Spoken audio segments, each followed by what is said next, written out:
come on down to Highbury, you can see Thierry Henry. He is the best player you will ever see. Thierry Henry. Now if you come on down to Highbury, you can see Thierry Henry. He is the best player you will ever see. Thierry Henry. He used to play for Juve down in Italy, for a team that they call the Old Lady. But when the call came from a place Highbury, there was only one place that he was gonna be. He got a plane down to Terminal 3, went to Hertz and got a red Ferrari. He drove it all the way down to Highbury. He signed the dotted line with the graphic Chablis. Now if you come on down to Highbury, you can see Thierry Henry. He is the best player you will ever see. Thierry Henry. Now if you come on down to Highbury, you can see Thierry Henry. He is the best player you will ever see. He is the one the girls they fancy. They like his style, they like his smile, they love the way he talks. They love his style, they think he dresses like he's from New York. They like his style, they like to catch him, take him to the room, so they can show him everything. Yo, it's the Baba Boom. He is the man, the number one, the greatest in the land. He's Christ the most so beautiful, there is no greater man. They take you on and take the piss and leave you on your ass. He is the best, the number one, you know he's fucking class. Now if you come on down to Highbury, you can see Thierry Henry. He is the best player you will ever see. Thierry Henry. Now if you come on down to Highbury, you can see Thierry Henry. He is the best player you will ever see. Thierry Henry. Well, if you come on down to Highbury, there's a man that you all gotta see. He's the one all strikers wanna be. He is the one, he is Thierry Henry. Yeah, he's the wickedest player that you'll see. Yeah, the best player in the country. So you need to come down to Highbury to see the man they call Thierry Henry. Now if you come on down to Highbury, you can see Thierry Henry.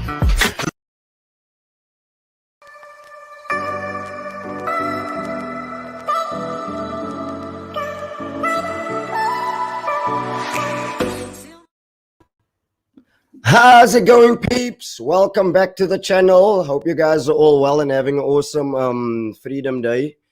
I definitely am. I certainly am. I don't have the usual gang with us tonight. Don't worry, there is some fire content coming out this weekend. So unfortunately, just have to put up with me. But yeah, you know what? Let's just dive right into it. So yesterday came some interesting news out, the Hall of Fame.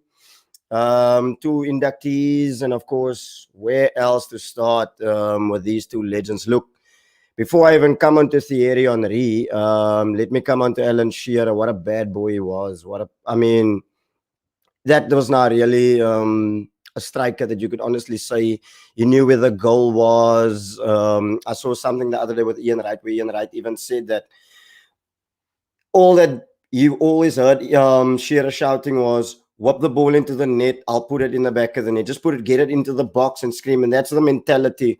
What I respect about Shearer the most was the fact that he had a choice. He had a choice where he could have went to United at the time for trophies. And let's be realistic, he would have won bare trophies at United. But he chose family. He chose his home, which was Newcastle. And big ups to him. I don't know about you guys, but for me, I can't think of 2 better players to be the first 2 inductees, but let's come on to my man in the background, Thierry Henry. So look, I'm not going to go into debate with people because I can go on all evening. But what I wanted to do was I'll start with my my pick of my top 5 goals of Thierry Henry. Look, everyone knows I love Arsenal because of Henry. This guy made me support Arsenal. He made me love Arsenal. This guy brought me through so much. He lifted me on days when I was at my lowest. So I'll get right into it. I'll start with the number 5 goal, which I'm going to post up. Look, there's bare goals. There's bare goals that I can go through, but this is just my opinion. If you disagree, I'm more than welcome to hear your opinion as well, but this is just my 5.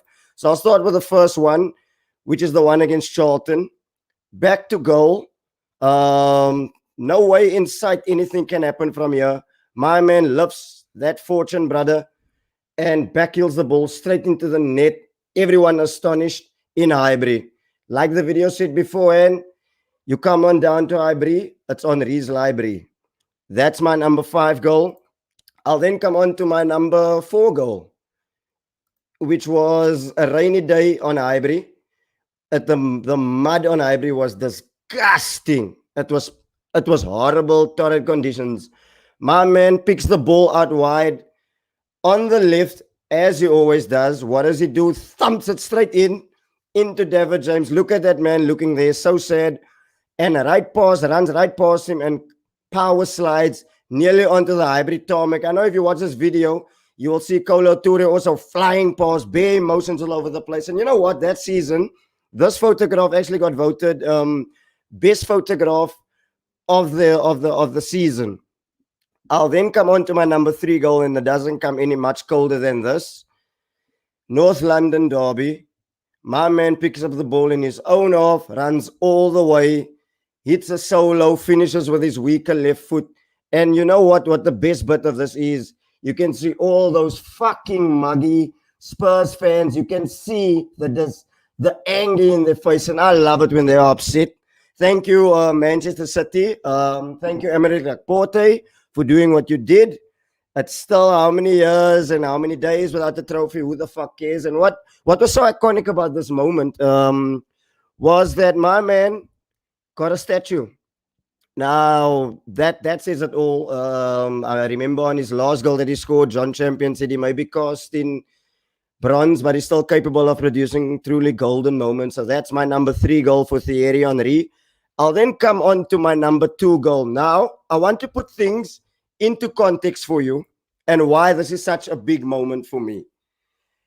At the time, everyone was talking about Invincibles. Yes, we're going to go win a treble. I never believed that. We then played United the weekend. He wasn't playing.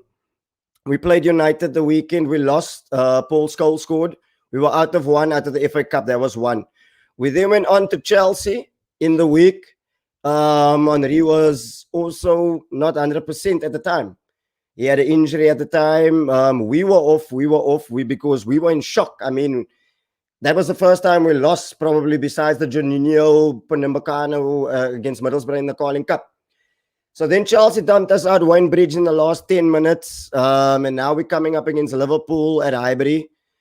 We 1-0 down after 5 minutes on re-equalizers. We then go 2-1 down before halftime. The whole ground goes dead. I'm dead. Everyone is dead.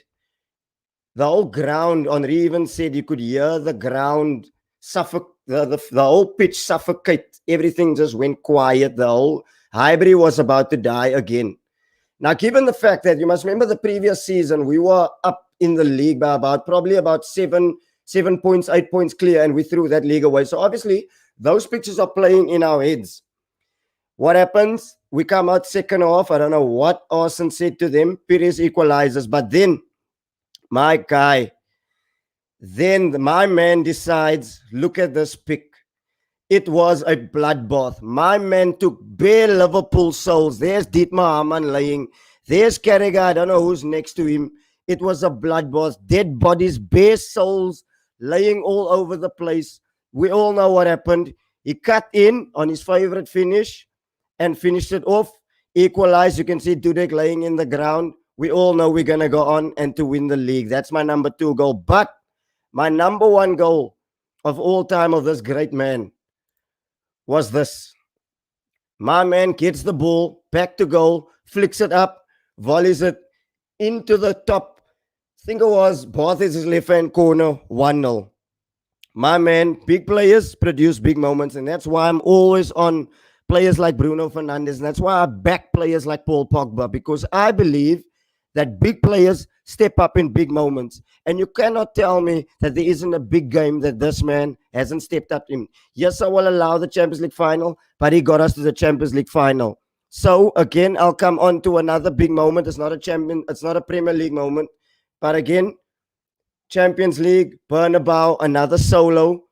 I mean, we were the first team to win in the Bernabeu at the time. I'll go on to another one also in the Invincible season. That's another screamer against United. Basically, when it comes to this guy, I'm very biased because look at that. I don't care about Ballon d'Or or whatever. When Nedved won the Ballon d'Or, he should have won the Ballon d'Or. But there's nothing in this game that this man hasn't won. So for me, well deserved, and that's it. But I can go on all day talking about the big man. I can go on talking about, but what I actually want to come on to is obviously the next couple of nominees came out. My apologies for the horrible picture. So there's 23 of them that came out: Tony Adams, David Beckham, Dennis Bergkamp, Sol Campbell, Eric Cantona, Andrew Cole, Ashley Cole, Didier Drogba, Les Ferdinand, Rio Ferdinand, Robbie Fowler, Steven Gerrard, Roy Keane, Frank Lampard, Matt Letizia, Michael Owen, Peter Schmeichel, the Great Dane, Paul Scholes, he scores goals, Paul Scholes, John the Iron Man Terry, RVP, the fucking snake, Nemanja the Rock Vidic, Patrick Vieira, Ian Wright. So what I want to know is from you guys is leave it in the comments. Who do you think should be the next two to be inducted into the Hall of Fame? Look, I get it. There's going to be, that's always something that it's always going to leave open for debate. For me, personally, my opinion, I have to go with Eric Cantona and Dennis Bergkamp. And the reason why I'm going with the two of them is simply just because of I look at what they did when they came to. I take nothing away from all of those players. Those are bare footballers that's left. But I look at when they came to their clubs and what they did. They revolutionized their club. So I'll leave this picture on for you guys. Let me know. There's two of you watching in the comments. Let me know how you guys feel about it. I'm sure you don't want to see my ugly muggy face, but I mean, you look at Cantona when he signed from Leeds, came to United, he won bare things. My man retired at the age of 30, 31 and still went down as legendary status.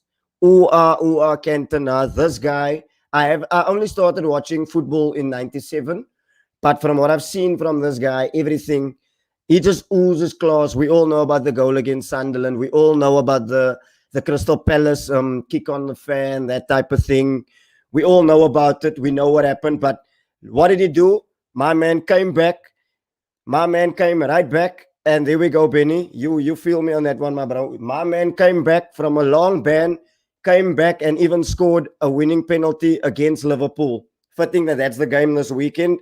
And also for Bergkamp, just look at what he did, the way he revolutionized football, the way he revolutionized Arsenal in a sense, because we were dog shit at the time. We were barely scraping for Europa League places at the time. And that's why I feel for me, Bergkamp, it's biased. But let me know what you guys think. But what I actually want to ask is, if La Liga had a Hall of Fame, who would be the third inductee?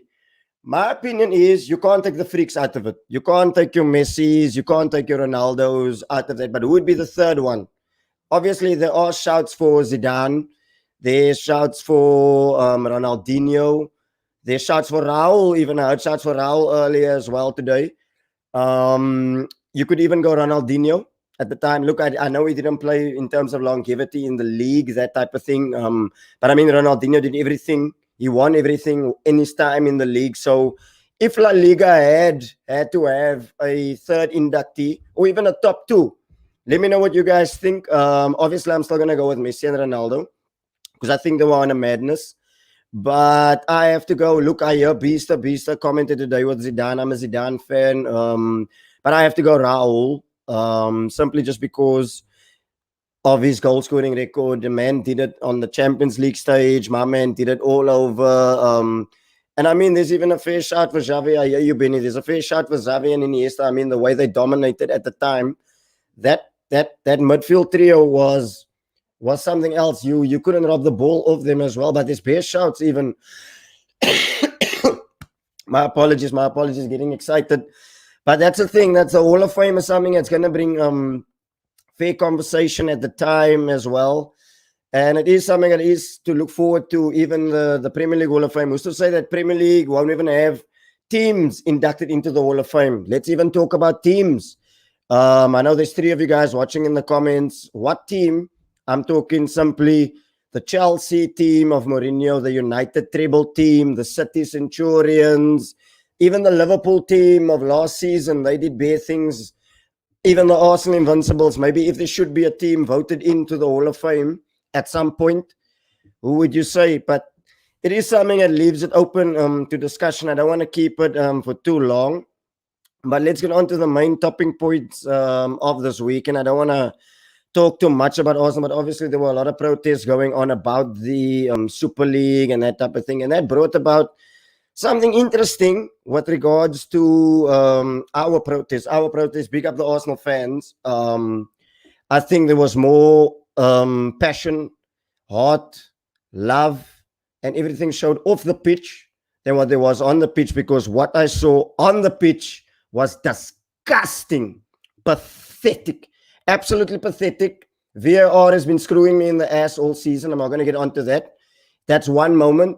You have how many other minutes that's left in the game to create something, do something. And that's why I don't want to come on to Arteta. I'm going to sound like a broken record, but I prefer to focus on matters off the pitch right now, because that protest sparked something that is now causing a massive uproar. And I'm hearing tomorrow Daniel Ek is going to have a first show, a new show, where he's going to talk about this Arsenal. But look, my opinion about it is the Kroenkers didn't want to sell up when Usmanov came in a couple of years ago. I'm hearing he's coming in with a 1.8 billion bid, along with Henry and Vieira and Bergkamp. For me, I'm not going to get gassed about it. The Kroenkers didn't want to sell up years ago. For them to want to try and sell up now, Kroenker values this club at 2.1 billion. For me personally, Arsenal is still Kroenker's cash cow. It's only fitting that why would he want to sell when he has a cash cow that makes him money, and a club that releases more training kits and more kits in one season than what they actually have victories. So let's see what happens. Look, that's all for me for now for 70 minutes. I promise you guys only a 50-minute video. The guys, the usual suspects, your Bennies, your Dales won't be up on here now, so I'm allowing them for this week. But I can promise you there will be some fire content dropping on Friday, obviously because it's United-Liverpool game. And how fitting is that if Liverpool actually go on and win that match and City win, then City would be crowned champions. So it's all mad. It's going to be an exciting game. I can promise you the preview is going to be lovely. But yeah, let me know what you guys think in the comments. Like the thing, share the thing, subscribe the thing. Also a special thank you to you guys for 3K views. Getting me to over 129 subscribers. Special thank you to Dale and all the guys that he's got on his pod. His show has been outstanding. The support, the comments, like I say, the channel is nothing without you guys. So I can only thank you guys enough, and it means the world to me. But furthermore, that's a wrap from me. Thank you for you guys. It's your boy Devy. I'll see you guys on Friday, and I'm out of here.